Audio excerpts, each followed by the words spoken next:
11장. 그들이 예루살렘 가까운 곳 올리브산에 있는 벳바게의 베단이 가까이 이르렀을 때 예수께서 제자 둘을 보내시며 그들에게 말씀하셨다. 너희는 맞은편 마을로 가거라. 거기에 들어가서 보면 아직 아무도 탄 적이 없는 새끼 나귀 한 마리가 메어 있을 것이다. 그것을 풀어서 끌고 오너라. 어느 누가 왜 이러는 거야 하고 물으면 주님께서 쓰시려고 합니다. 쓰시고 나면 지체 없이 이리로 돌려보내실 것입니다. 하고 말하여라. 그들이 가서 새끼날 바깥 뒤쪽에 있는 문에 메어 있는 것을 풀었다. 거기 서 있는 사람들 가운데 몇 사람이 그들에게 물었대. 새끼 나귀를 풀다니 무슨 짓이오? 제자들은 예수께 일러주신 대로 그들에게 말하였다. 그러자 그들은 가만히 있었다. 제자들이 그 새끼 나귀를 예수께로 끌고 와서 자기의 겉옷을 그 등에 걸쳐놓으니 예수께서 그 위에 올라타셨다. 많은 사람이 자기의 겉옷을 길에다 펴며 다른 사람들은 그래서 잎 많은 생나무 가지를 꺾어다가 길에다 깔았다. 그리고 앞에 서서 가는 사람들이 뒤따르는 사람들이 외쳤다. 호산나 복되도다. 주님의 이름으로 오시는 분 복되도다. 다가오는 우리 조상 다윗의 나라여. 더없이 높은 곳에 호산나. 예수께서 예루살렘에 이르러 성전에 들어가셨다. 그는 거기서 모든 것을 둘러보신 뒤에 날이 이미 저물었으므로 12 제자와 함께 베다니로 나가셨다. 이튿날 그들이 베다니로 떠나갈 때에 예수께서 시장하셨다. 멀리서 잎과 무성한 무화과 나무를 보시고 혹시 그 나무에 열매가 있을까 하여 가까이 가셨다. 가서 보았는데 잎사귀 밖에는 아무것도 없기다. 무화과 나무의 철이 아니기 때문이다. 예수께서 그 나무에게 말씀하셨다. 이제부터 영원히 내게서 열매를 따먹을 수 없을 것이다. 제자들이 예수께서 말씀하신 것을 들었다. 그래서 그들은 예루살렘에 들어가서 예수께서 성전에 들어가셔서 성전 뜰에서 팔고 사고하는 사람들을 내쫓으시며 돈을 바꿔주는 사람들의 상과 비둘기를 파는 사람들의 의자를 둘러엎으시고 성전 뜰을 가로질러 물건을 나르는 것을 금하셨다. 예수께서는 가르치면서 그들에게 말씀하셨다. 기록한 바 내 집은 만민이 기도하는 집이라고 불릴 것이다. 하지 않았느냐. 근데 너희는 그곳을 강도의 소굴로 만들어 버렸다. 대제사장들과 율법학자들이 이 말씀을 듣고서 어떻게 예수를 없애버릴까 하고 방도를 찾고 있었다. 그들은 예수를 두려워하고 있었던 것이다. 그러다가 다 예수의 가르침에 놀라 있었기 때문이다. 저녁 때가 되면 예수의 제자들은 을의 성 밖으로 나갔다. 이른 아침에 그들이 지나가다가 그 무화과 나무가 뿌리째 말라버린 것을 보았다. 그래서 베드로가 전날 일이 생각나서 예수께 말씀하셨다. 랍비님, 저것 좀 보십시오. 선생님이 저주하신 저 무화과 나무가 말라버렸습니다. 예수께서 그들에게 말했다. 하나님을 믿으라. 내가 진정으로 너희에게 말한다. 누구든지 이 산들어 번쩍 들어서 바다에 빠져라 하고 말하면 마음에 의심하지 않고 말한 대로 될 것이로 믿는다. 그대로 이루어질 것이다. 그러므로 나는 너희에게 말한다.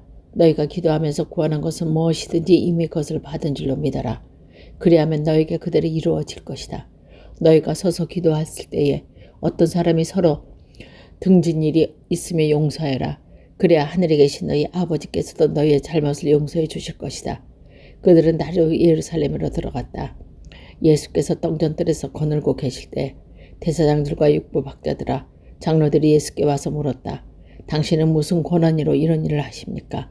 누가 당신에게 이런 일을 할 수 있는 권한을 주셨습니까? 예수께서 그들에게 말씀하셨다. 나도 너에게 한 가지 물어보겠다. 나에게 대답해 보아라. 그러면 내가 무슨 권한으로 이런 일을 하는지 너에게 말하겠다. 요한의 세례가 하늘에서 온 것이냐 사람에게서 온 것이냐? 내가 대답해 보아라. 내가 그들을 자기들끼리 의논하며 말했다. 하늘에서 왔다고 말하면 어찌하여 그에 믿지 않는고 할 것이다. 그렇다고 해서 사람에게 왔다고 말할 수도 없지 않은가. 그들은 무리를 무서워하고 있었다. 무리가 모두 요한을 참 예언자로 알고 있었기 때문이다. 그래서 그들이 예수께 대답했다. 모르겠습니다. 예수께서 그들에게 말씀하셨다. 나도 내가 무슨 권한으로 이런 일을 하는지 너에게 말하지 않겠다. 12장. 예수께서 그들에게 비유로 말씀하시기 시작하였다. 어떤 사람이 포도원을 일구어 울터리를 치고 포도즙을 짜는 확대와 망대를 세웠다. 그리고 그것을 농부에게 새로 주고 멀리 떠났다.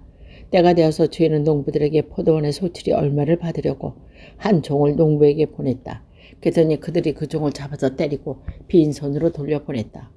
주인이 다시 다른 종을 그에게 보냈다. 그런데 그들은 그 종도 때려서 보냈다. 그러더니 그들은 그 종의 머리를 때리고 그를 능욕했다. 주인이 또 다른 종을 농부에게 보냈더니 그들은 그 종을 죽였다. 그래서 또 다른 종을 많이 보냈더니 더러는 때리고 더러는 죽였다.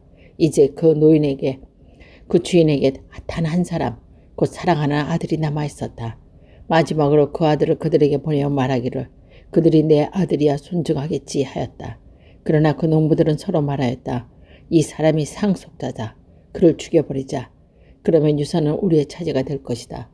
그러면서 그들은 거기서 잡아서 죽이고 포도원 바깥에 내던졌다. 그러니 포도원 주인이 어떻게 하겠느냐.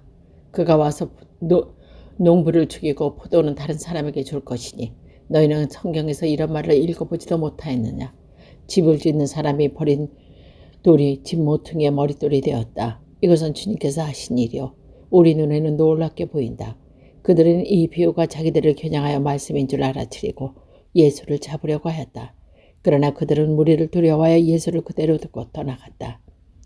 그들은 말로 예수를 책잡으려고 바리새파 사람들과 헤롯 당원 가운데 몇 사람을 예수께 보냈고 그들이 와서 예수께 말하였다.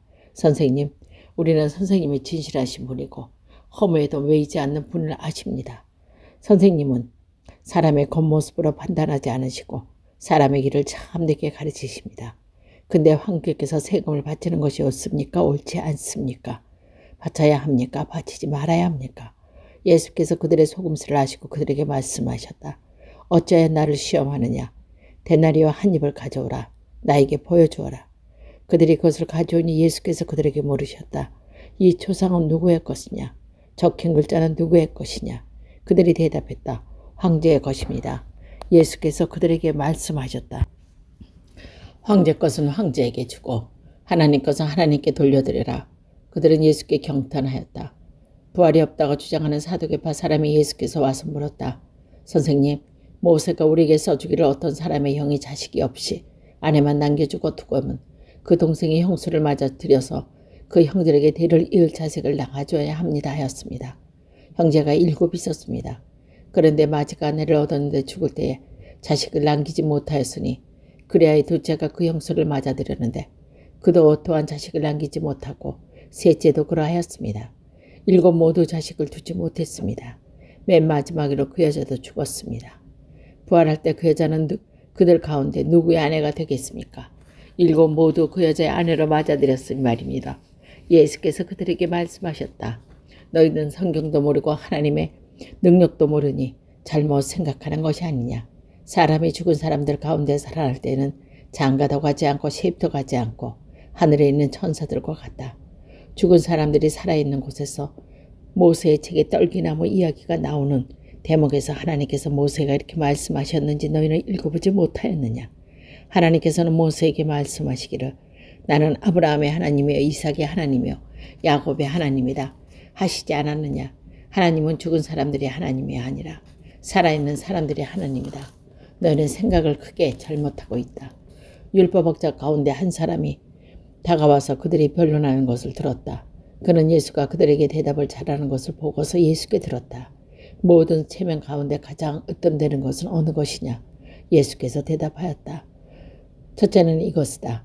이스라엘아 들어라. 오늘 하나님이 주신 오직 한 분뿐이시다. 내 말씀을 다하고 내 목숨을 다하고 내 뜻을 다하고 내 힘을 다하여 너의 하나님 주인님을 사랑하여라. 둘째는 이것이다. 내 몸을 내 몸같이 사랑하라. 이 계명보다 더 큰 계명은 없다. 그러나 율법학자가 예수께 말하였다. 선생님, 옳은 말씀입니다. 하나님은 한 분이시고 그 밖에 다른 일은 없다고 하신 그 말씀은 옳습니다.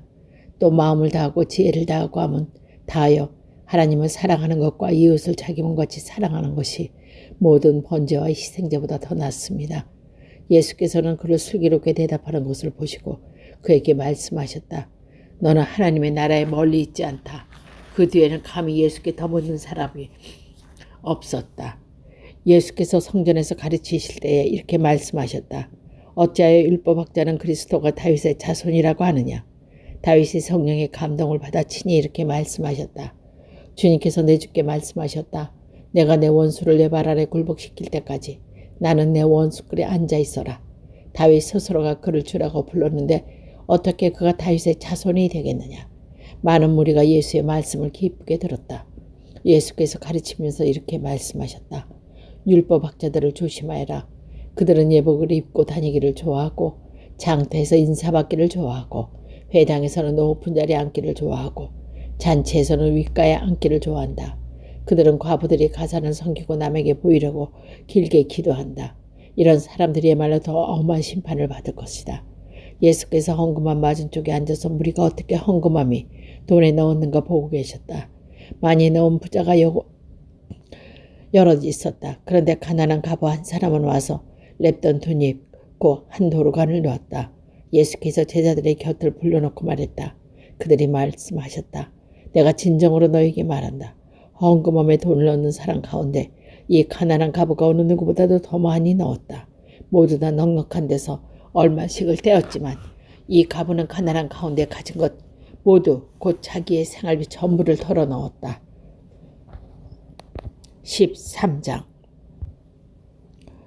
예수께서 성전을 떠나가실 때 제자들 가운데 한 사람이 예수께 말하였다. 선생님 보십시오. 얼마나 굉장한 돌입니까? 얼마나 굉장한 건물들입니까? 예수께서 그에게 말씀하셨다. 너는 이 큰 건물도 보고 있느냐? 여기에 돌 하나도 돌 위에 남기지 않고 다 무너질 것이다. 예수께서 올리브산에서 성전을 마주보고 앉아 계실 때 베드로와 야고보와 요한과 안드레가 따로 예수께 물었다. 우리에게 말씀해 주십시오. 이런 일이 언제 일어나겠습니까? 또 이런 일들이 이루어지고 할 때는 무슨 징조가 있겠습니까? 예수께서 그들에게 말씀하셨다. 누구에게도 속지 않도록 조심하여라. 많은 사람이 내 이름으로 와서는 내가 그리스도라 하면서 많은 사람을 속일 것이다. 또 너희는 여기저기에 전쟁이 일어난 소식과 전쟁이 일어날 것이라는 소문을 듣게 되어도 놀라지 말아라. 이런 일이 반드시 일어나야 한다. 그러나 아직 끝은 아니다. 민족과 민족이 맞서 일어나고 나라와 나라가 맞서 일어날 것이며 지진이 곳곳에서 일어나고 기근이 들 것이다. 이런 일들은 진통의 시작이다. 너희는 스스로 조심하여라. 사람들이 너희를 법정에 넘겨줄 것이다. 너희가 회당에서 매를 맞을 것이다. 또 너희가 나 때문에 총독과 임금을 내 앞에 서게 되고 그들에게 증언할 것이다. 먼저 복음이 모든 민족에게 전파되어야 한다. 모든 사람이 너희를 끌고 넘겨줄 때 너희는 무슨 말을 할까 하고 미리 걱정하지 말아라. 무엇이든지 그 식에게 말하는 것은 너에게 지시를 주는 것으로 말하여라. 말하는 이는 너희가 아니라 성령이다. 형제가 형제를 죽음에 넘겨주고 아버지가 자식을 또한 그렇게 하고 자식이 부모를 거슬러 일어나서 부모를 죽일 것이다. 너희는 내 이름 때문에 모든 사람에게서 미움을 받을 것이다. 그러나 끝까지 견디는 사람은 구원을 받을 것이다. 황폐해가는 가증스러운 물건을 서지 못하는 곳에 선 것을 보거든. 그때에 유대에 있는 사람들은 산으로 도망하여라. 지붕에 있는 사람은 내려오지 말고 제 집안의 모든 것을 꺼내지도 말고 집안에 있는 것도 들어가지도 말아라. 들에 있는 사람은 제 겉옷을 가지러 뒤로 돌아서지 말아라. 그날에는 아기벤 여자가 젖먹이가 딸리는 아들은 불행하다. 이 일이 겨울에 일어나지 않도록 기도하여라. 그날에 환란이 닥칠 것인데 그가 환란은 하나님께서 세상을 창조하신 이래로 지금까지 없었고 앞으로도 없을 것이다. 주님께서 그날을 들려주지 않으셨다면 구원받은 사람도 하나도 없을 것이다. 그러나 주님께서는 주님이 뽑으신 선택받은 사람을 위하여 그날들을 풀어주셨다. 그때는 누가 너희에게 보아라. 그리스도가 여기 있다 보아라.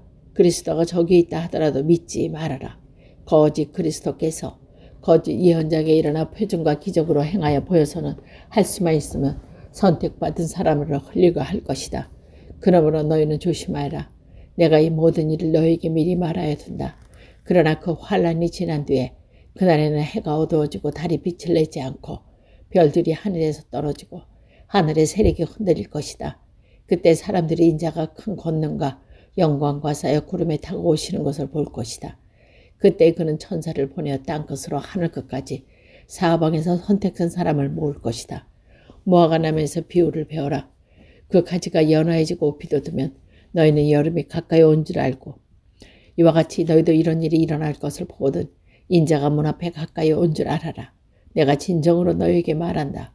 이 세대가 끝나기 전에 이 모든 일이 다 일어날 것이고 하늘과 땅은 없어지더라도 나의 말은 절대로 없어지지 않을 것이다. 그러나 그날과 그때는 아무도 모른다. 하나님의 천사도 모르고 마늘도 모르고 오직 아버지만 아신다.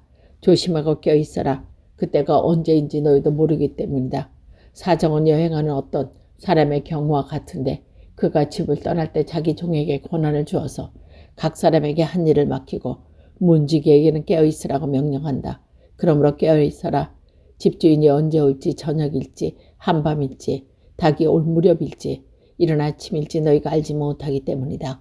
주인이 갑자기 와서 너희가 잠자고 있는 것을 보게 되는 일이 없도록 하라.